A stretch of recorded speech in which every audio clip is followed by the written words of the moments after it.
Hey guys, welcome back to the channel. In this video I'm going to show you how to customize your Instagram Explore page. So here I've already on my Instagram and I'm going to click on the magnifying glass icon or the search icon at the bottom, and here is my Explore page.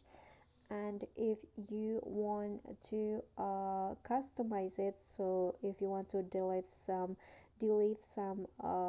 explore content, so you can just click on a content, for example this one's right here, and if you are not interested in this one, you can just customize it by click on the three dots icon at the top of the content, and here you can just click on not interested, and later the Instagram will show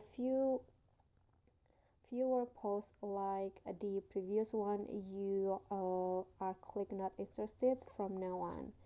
Okay, so you can do it for others also. Just click on the three dots icon and click on not interested, and that's all. For me, that is how you can customize Instagram Explore page. I hope this video will be helpful to you. Please consider on like, leave a comment and subscribe to our channel. See you on the next tutorial. Bye.